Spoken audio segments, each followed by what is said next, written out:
বন্ধুরা, তটিনী রান্নাঘরে আপনাদের সকলকে জানাই আমন্ত্রণ। আজকে ইউটিউবের রান্নাঘর চ্যানেলের প্রথম দিন আমার। তো আজকে যেহেতু রবিবার, আমার হাজব্যান্ড কিছু খাসির মাংস এনেছে আর কিছু রান্না তার সাথে করব। তো আমি ভাবলাম যে খাসির মাংসের রেসিপিটা আপনাদের সাথে শেয়ার করি, কারণ এখন তো ধরুন প্রচণ্ড গরম, তো সেরকমভাবে খুব স্পাইসিভাবে রান্না করে আমাদের পক্ষে সেটাকে হজম করা খুবই অসম্ভব ব্যাপার। তো যার জন্য আমি খুব সিম্পল ওয়েতে আপনাদেরকে খাসির মাংসর লাল ঝোল করে আপনাদেরকে দেখাচ্ছি। তো আপনারা সেটা দেখতে থাকুন। তো প্রথমেই আমি কড়াইয়ে সর্ষের তেল নিয়ে নিলাম। এরপরে এটা একটু গরম হোক। তো তার মধ্যে আমি প্রথমে চিনির দেওয়ার উদ্দেশ্য এটাই যে চিনিতে আমাদের দেখবেন সব রান্নার আর কি একটা কালার আছে। তো তার সেক্ষেত্রে আমাদের কিন্তু এই লাল গুঁড়ো এই কাশ্মীরি মির্চ না দিলেও চলে, কিন্তু তাও আমি এই চিনিটা দিচ্ছি। হ্যাঁ, চিনিটা দিলে কালারটা খুব ভালো আসবে এবং টেস্টটাও ভালো হবে। তো প্রথমে দেখে নিই, একটু তেলটা মোটামুটি গরম হয়ে এসেছে। তো আমি এই তেলের মধ্যে 1 চিমটে চিনি দিয়ে দিলাম।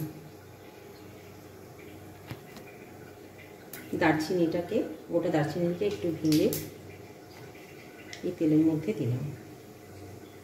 গোটা এলাচ একটু মুখটাকে চিড়ে নিয়ে দিয়ে দিলাম। শুকনো লঙ্কা গোটা চিড়ে আগে একটু দিয়ে দিলাম, কয়েকটা চিমটে মতো দিয়ে দিলাম। শুকনো লঙ্কা চিড়ে দিয়ে দিলাম। কেটে রাখা আলুগুলোকে আমি এই তেলের মধ্যে ছেড়ে দিচ্ছি।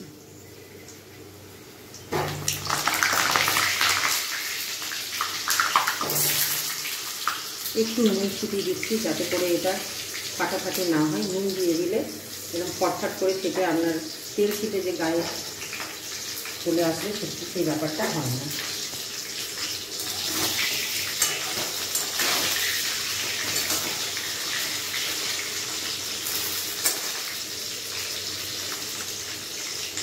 একটু হলুদ দিয়ে দিই।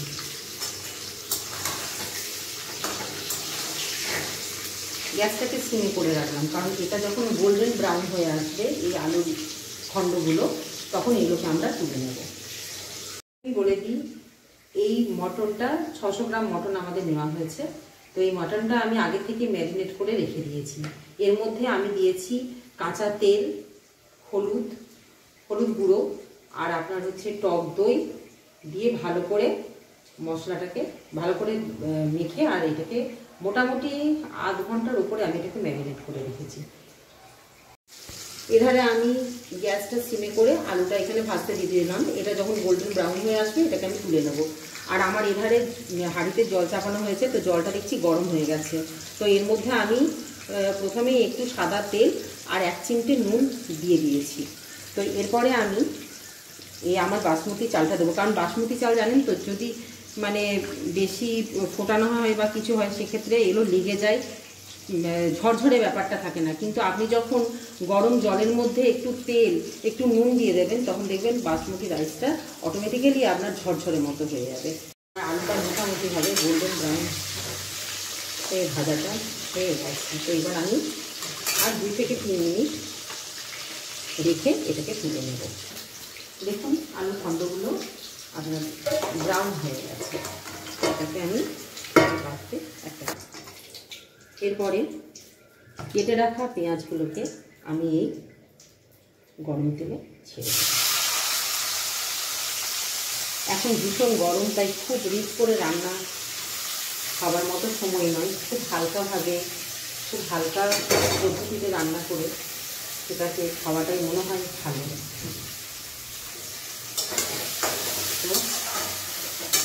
এটা যখন গোল্ডেন ব্রাউন হয়ে আসবে আমি তখন একটা করে মশলা পেঁয়াজটা ভাজা হচ্ছে। এদিকে দেখুন আমি কি মশলা দিচ্ছি। সেটা হচ্ছে এই আদা বাটা, রসুন বাটা, কাঁচা লঙ্কা, টমেটো, এধারে আপনার মশলার মধ্যে আমি দিচ্ছি জিরে গুঁড়ো, নুন, পরিমাণ মতো হলুদ, লঙ্কার গুঁড়ো, এধারে হচ্ছে আপনার গরম মশলার গুঁড়ো, মিট মশলা। এই দিয়ে আমি রান্নাটা পুরো কমপ্লিট করব। তো চলুন, এখন পেঁয়াজটা মোটামুটি ভাজা হয়ে এসছে, এবার একটা একটা করে আমি মশলা দিতে থাকি। তো প্রথমেই আমরা পেঁয়াজের পরে আগে দিয়ে দেবো আদা আর জিরা, রসুন আর আদার পেস্টটা। দেখুন পেঁয়াজটা কিন্তু ভাজা হয়ে এসেছে। এরপরে আমি এই আদা আর রসুনের পেস্টটা এর মধ্যে দিয়ে দিলাম।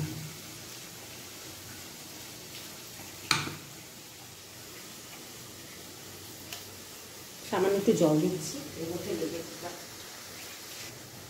একটা কাজ আপনারা করতে পারেন, এই যে জলটা দিয়ে আমরা এই বাটিটাকে ধুয়ে নিয়েছি মিক্সার গ্রাইন্ডারে, সেটার মধ্যেই জিরে গুঁড়োটা যদি আপনি দিয়ে দেন সেক্ষেত্রে টেস্টটা অনেকাংশে বেড়ে যায়।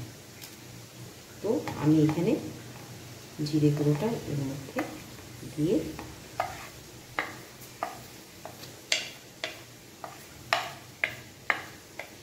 একটু নেড়ে নিচ্ছি। এটা আমি এই জলটা আমি এর মধ্যে দিয়ে দিলাম।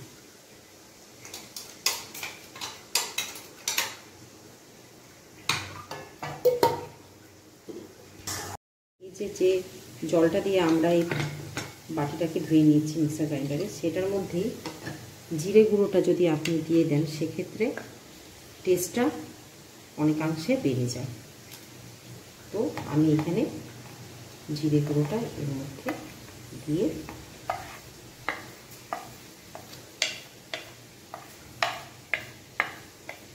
একটু নেড়ে নিচ্ছি। এটা আমি এই জলটা আমি এর মধ্যে দিয়ে দিলাম।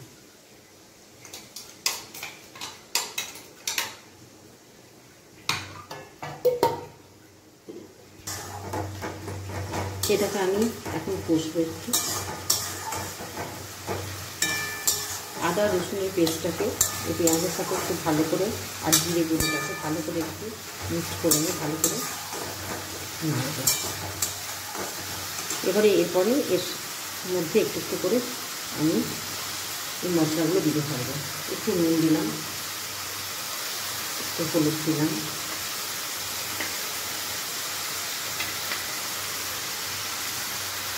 মিট মশলা একটু দিলাম, একদম অল্প, কারণ এখন ওয়েদার খুব বাজে। এত গরমের মধ্যে বেশি রিচ খাওয়া মানে শরীরকে অসুস্থ করা, তাছাড়া কিছু নয়।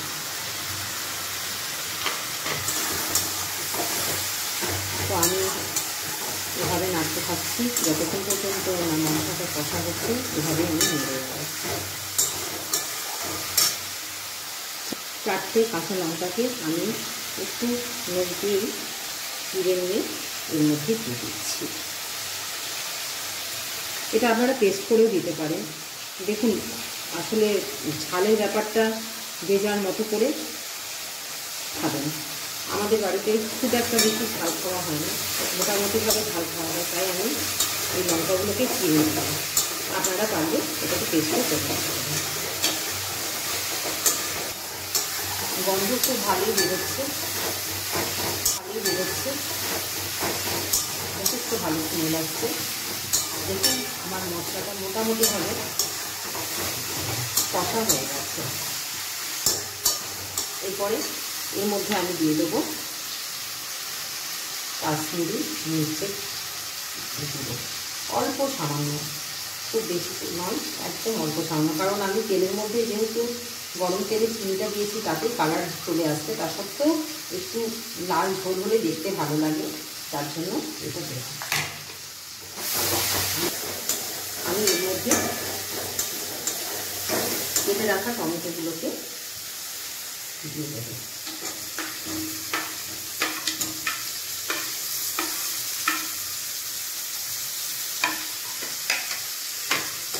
ভালোভাবে নাড়বো।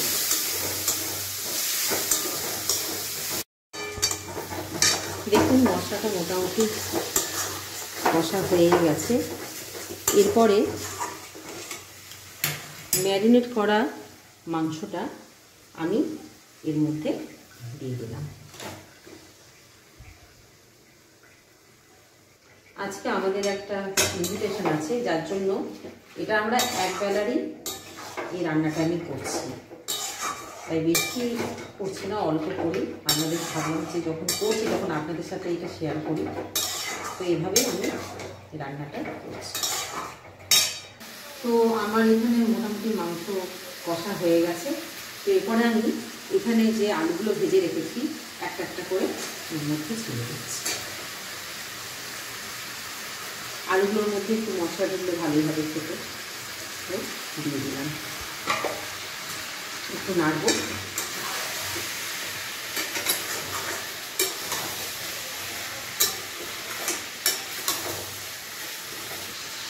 আচ্ছা, এখানে আমি এই ধারে আমি প্রেশার কুকারের মধ্যে জল বসিয়ে দিয়েছি, এটা গরম হবে। যখন গরম হয়ে যাবে তারপরে এই মাংসটাও যখন প্রায় কষা হয়েই গেছে, এটা আমি এর মধ্যে ঢেলে দেবো। কারণ ঠান্ডা জলের মধ্যে আমি কোনো কিছু যখন কোনো রান্নার ঝাল বলতে সেটার স্বাদ আসে না, যার জন্য সেটাকে গরম করে নিয়ে তারপর তার মধ্যে রান্নাটা করলে রান্নাটা সুস্বাদু হয়। তো মোটামুটি দেখুন আমার রান্না করেই এসেছি। এটাকে আমরা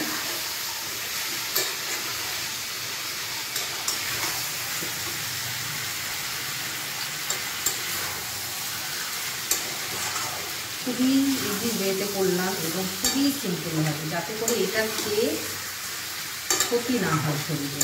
দেখুন, আমরা বাঙালি, তো বাঙালির তো খাদ্যরুচির মানুষ, সেটা তো হবে, কিন্তু সেটা বুঝে খেতে, তাই না? এরপরে ব্যাপারটা হচ্ছে যে রবিবার মানে একটু স্পেশাল কিছু না হলে আমাদের চলে না, হয় খাসি মাংস, না হলে মুরগির মাংস, যা হোক কিছু একটা তো চাই। তো সেক্ষেত্রে আমরা খেতেই পারি, কিন্তু সেটাকে খুবই ইজি ওয়েতে করে বা রিচ না করে খাওয়া যেতেই পারে, এতে শরীরেরও ক্ষতি হয় না।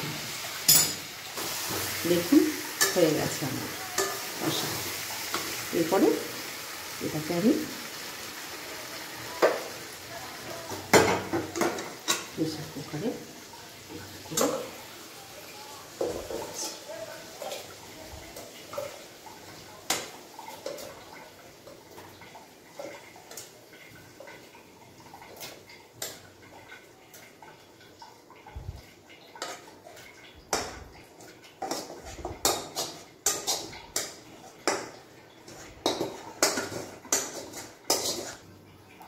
দেখুন আমার মাংসটা আমি এখানে ঢেলে দিলাম। এরপরে এর মধ্যে আমি একটু গরম মশলার গুঁড়ো দিয়ে দিচ্ছি, অল্প সামান্য, এতে ফ্লেভারটাও ভালো আসে, স্মেলটাও ভালো আসে, তার জন্য দিয়ে দিলাম।